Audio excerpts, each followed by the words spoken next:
ये एक ऐसे घर की कहानी है जहाँ रहने वाले की उम्र हर दिन 10 साल बढ़ जाती है। अगर सोमवार को किसी ने घर लिया और उसकी उम्र 25 साल है तो अगले दिन मंगलवार को उसकी उम्र 35 साल हो जाएगी। फिल्म शुरू होती है और हम देखते हैं कि एना नाम की एक लड़की जिसका अभी अभी अपने बॉयफ्रेंड से ब्रेकअप हुआ है, जिंदगी को नए सिरे से शुरू करने के लिए रेंट पर एक घर देख रही है। जब एना घर देखने के लिए पहुंचती है तो वहां पर दो लोग खड़े होते हैं, एक घर का मालिक, दूसरी बूढ़ी औरत जो पहले से ही इस घर में किराए पर रह रही है। जब एना उससे घर छोड़ने का रीज़न पूछती है तो वो लेडी बताती है कि वो वर्ल्ड टूर पर जाना चाहती है। हालांकि घर बहुत ही पुराना और गंदा सा लग रहा था। इसमें पुराने ज़माने के लेशिस के कवर वाले सोफे भी पड़े हुए थे, पर किराया कम होने की वजह से और शहर में नहीं होने की वजह से एना ये घर किराए पर ले लेती है। जब एना घर के कागज़ों पर साइन कर रही होती है तो वो बूढ़ी औरत बिना आंख झपके बस कागज़ों की तरफ देखती रहती है। जैसे ही एना साइन करती है उसी वक्त वो बूढ़ी औरत वहां से चली जाती है, मानो एक सेकंड भी और इस घर में नहीं रहना चाहती हो। घर का मालिक एना से कहता है कि मैं यहीं नीचे रहता हूँ, किसी भी चीज़ की ज़रूरत हो तो मुझे बता देना। अब एना पूरे घर में अकेली थी। एना पूरे घर की सफाई करती है, दीवारों पर पेंट करती है, पर कुछ ही देर में घर फिर से गंदा हो जाता है। एना थक कर सो जाती है और अगले दिन जब उठती है तो उसकी नज़र शीशे पर पड़ती है। एना के चेहरे पर झुर्रियाँ दिखाई देती हैं। कम से कम एना अपनी एज से 10 साल बड़ी लग रही थी। एना गुस्से में आकर सीधा घर के मालिक के पास जाती है और उससे कहती है कि मुझे मेरा किराया वापस दो, मुझे इस घर में नहीं रहना। घर का मालिक एक कागज निकालता है जिस पर एना ने साइन किए थे। कागजों में साफ साफ लिखा है कि जब तक तुम नया किराएदार नहीं ले आती तब तक तुम घर नहीं छोड़ सकती। अब एना सीधा डॉक्टर के पास जाती है क्योंकि वो ये प्रूव करना चाहती है कि घर में रेडिएशन है। अगर डॉक्टर ये बात उसे लिख कर दे दे तो वो पुलिस की मदद भी ले सकती है। जब एना डॉक्टर को बताती है कि मेरे चेहरे पर झुर्रियाँ आ गई हैं और बाल भी सफ़ेद हो गए हैं, तो डॉक्टर समझाती है तुम्हारी उम्र में ये सब होना नॉर्मल है। तो एना बताती है कि वो सिर्फ 25 साल की है। डॉक्टर इस बात पर बिलीव नहीं करती और उसको अपना आईडी कार्ड दिखाने के लिए बोलती है। एना डॉक्टर को अपनी आईडी दिखाती है पर आईडी में कुछ भी लिखा नहीं होता। एना की आईडी बस कागज़ का एक टुकड़ा बनकर रह गई थी। एना रात को घर जाने की जगह होटल रूम में सोना प्रेफर करती है।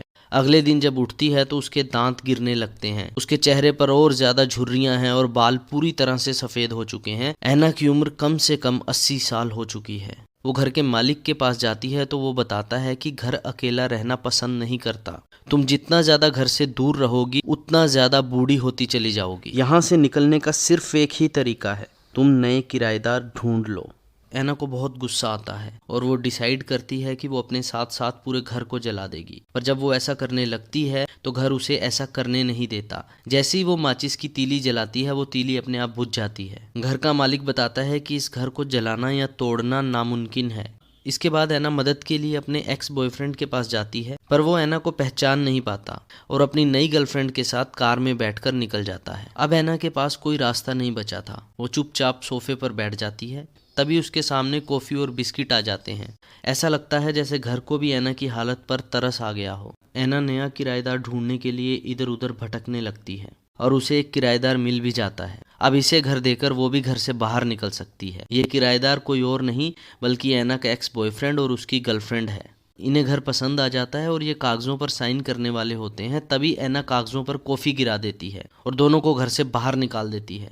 वो डिसाइड करती है कि जो मेरे साथ हुआ वो किसी और के साथ नहीं होना चाहिए। इसलिए एना घर के मालिक से कहती है कि दरवाज़ा बाहर से बंद करके वो चला जाए और फिर कभी लौट कर ना आए। घर का मालिक एना से कहता है कि मैंने हज़ारों लोगों को यहाँ पर रोते हुए देखा है।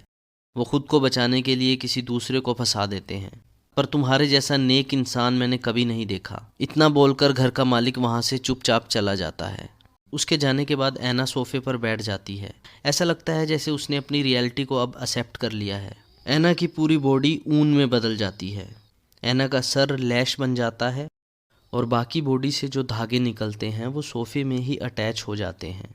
यहाँ फिल्म ख़त्म हो जाती है और आगे क्या होता है ये नहीं दिखाया जाता।